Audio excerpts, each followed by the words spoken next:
Hello, everyone. Got a few dirty jokes for you today.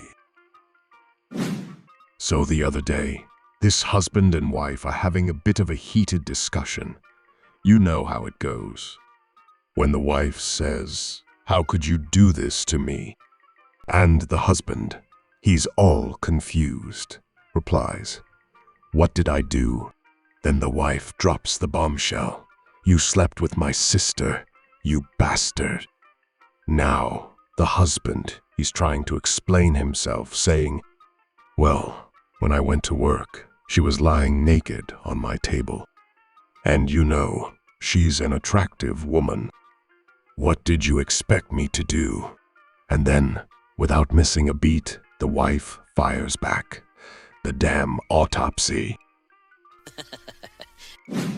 So a group of cowboys sat around a card table, arguing about who had the fastest draw. Finally, one rough-looking cowboy slammed his drink down and hollered, "Ain't no man faster than me. They call me Grim, 'cause I take more lives than the Reaper." A voice from across the saloon called back, "Well, I've been to both sides of the Mississippi and every other direction on the map.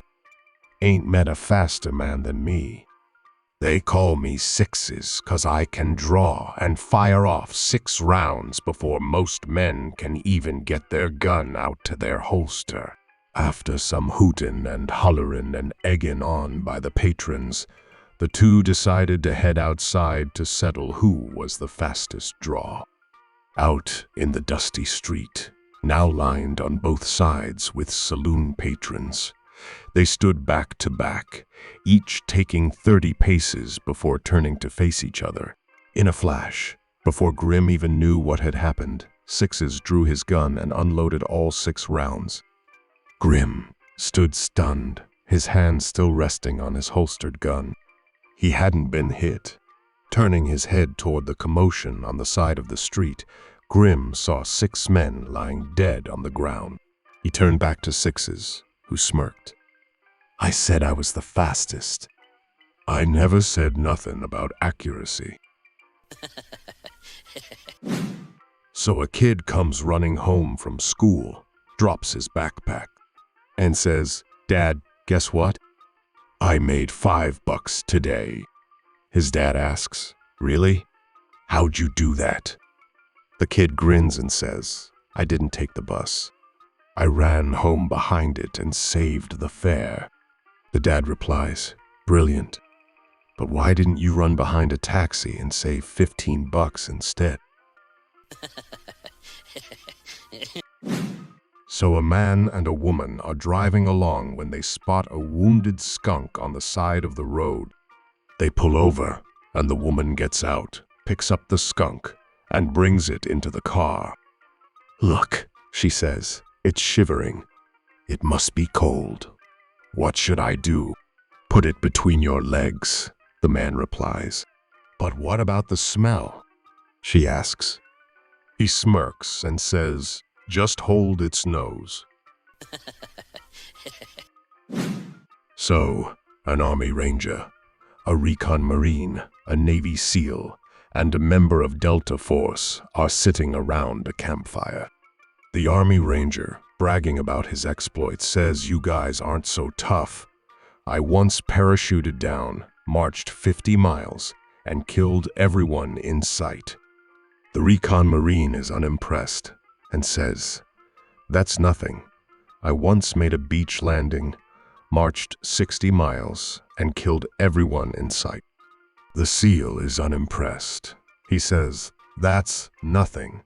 I once swam 10 miles to shore, marched 70 miles, and killed everyone in sight with my bare hands." Thoroughly impressed, they all look over at the Delta Force member, and he's dead silent, just stirring the coals of the fire with his penis. So, the teacher in Johnny's school asked the class what their parents did for a living. One little girl said her father was a doctor. Another said her mother was an engineer. When it was little Johnny's turn, he stood up and said, "My mom's a hooker." Naturally, after that remark, He got sent off to the principal's office. Then, 15 minutes later, he returned. "So," the teacher asked, "did you tell the principal what you said in class?" Johnny said, "Yes." "Well, what did the principal say?" "He said that every job is important in our economy, gave me an apple and asked for my mom's number." So a nurse was on duty in the emergency room when a young woman walked in with purple hair styled into a punk rocker mohawk. She had multiple tattoos and was dressed in some rather eccentric clothing. After a quick examination, it was clear she had acute appendicitis and needed immediate surgery. Once she was prepped and fully disrobed on the operating table, the staff noticed her pubic hair had been dyed bright green, and just above it was a tattoo that read, "Keep off the grass." After completing the surgery, the surgeon left a little note on the dressing. It read, "Sorry, had to mow the lawn." So a teacher was working with a group of children, helping them explore their senses through touch, smell, and taste. With their eyes closed, they felt objects like pumice stones and pine cones and smelled aromatic herbs and exotic fruits. One day, the teacher decided to try something new and brought in a big assortment of lifesavers candy, more flavors than anyone could imagine. "All right, kids," the teacher announced, "close your eyes and taste these. See if you can guess the flavor." The children easily identified cherries, lemons, and mint. But when the teacher handed out honey-flavored lifesavers, the whole class was stumped. "I'll give you a hint," the teacher said. "It's something your mommy and daddy probably call each other all the time." Suddenly, one child spat out the candy, wide-eyed, and yelled, "Spit 'em out, guys! They're assholes!" So a small guy goes into an elevator, looks up, and notices a huge dude standing next to him. The big dude looks down upon the small guy and says, 7 feet tall, 350 pounds, 20-inch penis, 3-pound left testicle, 3-pound right testicle, Turner Brown. The small guy faints. The big dude picks up the small guy and brings him to, slapping his face and shaking him, and asks the small guy, "What's wrong with you?" The small guy says, "Excuse me, but what did you say?" The big dude looks down and says, 7 feet tall, 350 pounds, 20-inch penis, 3-pound left testicle, 3-pound right testicle, Turner Brown. The small guy says, "Thank God, I thought you said turn around." So a man takes the day off work and decides to go out golfing. He is on the second hole when he notices a frog sitting next to the green. He thinks nothing of it and is about to shoot when he hears, "Ribbit, 9-iron." The man looks around and doesn't see anyone. "Ribbit, 9-iron." He looks at the frog and decides to prove the frog wrong, puts his other club away, and grabs a 9-iron. Boom! He hits it 10 inches from the cup. He is shocked. He says to the frog, "Wow, that's amazing. You must be a lucky frog." The frog replies, "Ribbit, lucky frog." The man decides to take the frog with him to the next hole. "What do you think, frog?" The man asks. "Ribbit, 3 wood." The guy takes out a 3 wood and boom, hole in one. The man is befuddled and doesn't know what to say. By the end of the day, the man has golfed the best game of golf in his life and asks the frog, "Okay, where to next?" The frog replies, "Ribbit, Las Vegas." They go to Las Vegas, and the guy says, "Okay, frog, now what?" The frog says, "Ribbit, roulette." Upon approaching the roulette table, the man asks, "What do you think I should bet?" The frog replies, "Ribbit, $3,000, black 6." Now, this is a 1,000,000 to 1 shot to win, but after the golf game, the man figures, what the heck? Boom! Tons of cash come sliding back across the table. The man takes his winnings and buys the best room in the hotel. He sits the frog down and says, "Frog, I don't know how to repay you. You've won me all this money, and I am forever grateful." The frog replies, "Ribbit, kiss me." He figures, why not? Since after all the frog did for him, he deserves it. With a kiss, the frog turns into a gorgeous 15-year-old girl. And that, Your Honor, is how the girl ended up in my room. So, a priest dies and goes to heaven. Sometime after he's arrived, he's noticed that one of the other people in heaven, a New York City cab driver, was being treated with much more respect than he was. So he went to the Lord and asked, "Lord, why is that man being treated much better than me when all he did for a living was drive a taxi cab, when I dedicated my life to teaching others about you?" The Lord asked, "When people came to your church, were they always alert and paying close attention to you?" "No," the priest admitted. "In fact, they would even fall asleep sometimes during my sermons." "Well, that man was a cab driver in New York City," said the Lord.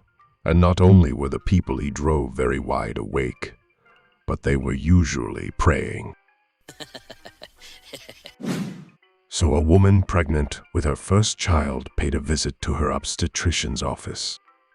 After the exam, she shyly said, "My husband wants me to ask you." The doctor interrupts, saying, I know, placing a reassuring hand on her shoulder. "I get asked that all the time. Making love is fine until late in the pregnancy." "No, that's not it," the woman confessed. "He wants to know if I can still mow the lawn." So an Irish priest is driving home from a night at his favorite bar. A police officer notices a car swerving all over the road and proceeds to pursue. The Irishman pulls over and the cop makes his way to the driver. Checking the vehicle and noticing bottles all over the floorboard, the policeman asks, "Have you been drinking?" "I don't know what you're on about, officer. I had just only left church after giving praise to the Lord for his many blessings and miracles," said the priest. The policeman frowned. "Well then, what's in the bottles?" "Water," the priest replied. The policeman reached in and grabbing a bottle, opened the top and was quickly overcome with the smell. "This is wine." The priest then promptly shouted, "Praise the Lord. He's done it again." So a priest and a rabbi were sitting next to each other on an airplane. After a while, the priest turned to the rabbi and asked, "Is it still a requirement of your faith that you not eat pork?" The rabbi responded, "Yes, that is still one of our beliefs." The priest then asked, "Have you ever eaten pork?" To which the rabbi replied, "Yes, on one occasion I did succumb to temptation and tasted a ham sandwich." The priest nodded in understanding and went on with his reading. A while later, the rabbi spoke up and asked the priest, "Is it still a requirement of your church that you remain celibate?" The priest replied, "Yes, that is still very much a part of our faith." The rabbi then asked him, "Have you ever fallen to the temptations of the flesh?" The priest replied, "Yes, Rabbi. On one occasion I was weak and broke my faith and made love to a woman." The rabbi nodded understandingly and remained silent, thinking about 5 minutes. Finally, the rabbi leaned over and said, "Beats a ham sandwich, doesn't it?" So a man and his wife, both recently retired, went into town to buy some milk and bread. They were only in the store for about 5 minutes, but when they came out, they noticed a police officer writing a parking ticket, clearly about to place it on their car. "Come on, man. How about giving a senior citizen a break?" the man exclaimed. The police officer ignored him and continued writing the ticket before sticking it firmly to the windshield. "You're a dumbass!" the man shouted at the police officer. The policeman glared at them and started writing another ticket for having worn tires on their car. Getting annoyed, the wife shouted at the cop, "You're a shithead." The police officer finished the second ticket and put it on the windshield with the first. Then, he started writing a third ticket. This went on for about 20 minutes. The more the couple abused the cop, the more tickets he wrote. Then a bus arrived and the couple jumped on and went home. So when a guy's printing on his printer began to grow faint, he called a local repair shop where a friendly man informed him that the printer probably needed only to be cleaned because the store charged $50 for cleaning. He told him he might be better off reading the printer's manual and trying the job himself. Pleasantly surprised by his candor, he asked, "Does your boss know that you discourage business?" "Actually, it's my boss's idea," the employee replied sheepishly. "We usually make more money on repairs if we let people try to fix things themselves first." So, over the weekend, a distinguished older gentleman, his white hair reflecting the wisdom of his years, strolled into a charming jewelry store with an enchanting and significantly younger lady by his side. With a twinkle in his eye, he leaned over to the jeweler and confided that he was on the hunt for a truly special ring for his beloved girlfriend. Eager to assist, the jeweler began showcasing a selection of exquisite rings. Among them was a breathtaking $5,000 ring, but the discerning old man, craving something even more extraordinary, gently shook his head. "I'm looking for something truly special," he insisted. Undeterred, the jeweler, recognizing the potential for a grand sale, delved into his secret stash and unveiled a dazzling ring priced at a lofty $40,000. As the radiant gem caught the eye of the younger companion, her excitement was palpable. Her eyes sparkled and her entire being trembled with anticipation. Seizing the moment, the old man, witnessing the enchantment his choice had elicited, declared, "We'll take it." When it came time to settle the bill, the jeweler inquired about the method of payment. The old man, with a calm assurance, replied, "By check. I understand you need to verify its validity, so I'll write it now. Feel free to call the bank on Monday to confirm the funds, and I'll swing by to collect the ring Monday afternoon." Come Monday morning, frustration simmered in the jeweler's voice as he angrily phoned the older gentleman, declaring, "There's no money in that account." To this, the old man, undeterred and with a mischievous chuckle, replied, "I know, my friend, but let me regale you with the tale of my great weekend." So, an efficiency expert concluded his lecture with a note of caution. "You don't want to try these techniques at home." "Why not?" asked somebody from the audience. "I watched my wife's routine at breakfast for years," the expert explained. She made lots of trips between the refrigerator, stove, table, and cabinets, often carrying a single item at a time. One day, I told her, "Honey, why don't you try carrying several things at once?" "Did it save time?" the person in the audience asked. "Actually, yes," replied the expert. "It used to take her 20 minutes to make breakfast. Now I do it in 7. So a very shy person wanted to learn how to approach a girl. So he went to watch a video on how to overcome shyness and talk to girls. In the video, the coach made a demo where he approached a girl and immediately asked her to guess a number from 1 to 9. The girl said 4, so the coach smiled and replied that the number she picked was the right one and that he can give her a kiss as a gift. So, The shy person went to apply what he learned. He approached a girl, asked her to guess a number, and when she answered 5, he was very disappointed. So as a crowded airliner is about to take off, the peace is shattered by a 5-year-old boy who picks that moment to throw a wild temper tantrum. No matter what his frustrated, embarrassed mother does to try to calm him down, the boy continues to scream furiously and kick the seats around him. Suddenly, from the rear of the plane, an elderly man in the uniform of an Air Force general is seen slowly walking forward up the aisle. Stopping the flustered mother with an upraised hand, the white-haired, courtly, soft-spoken general leans down and, motioning toward his chest, whispers something into the boy's ear. Instantly, the boy calms down, gently takes his mother's hand, and quietly fastens his seatbelt. All the other passengers burst into spontaneous applause. As the general slowly makes his way back to his seat, one of the cabin attendants touches his sleeve. "Excuse me, General," she asks quietly, "but could I ask you what magic words you used on that little boy?" The old man smiles serenely and gently confides, "I showed him my pilot's wings, service stars, and battle ribbons, and explained that they entitle me to throw one passenger out the plane door on any flight I choose."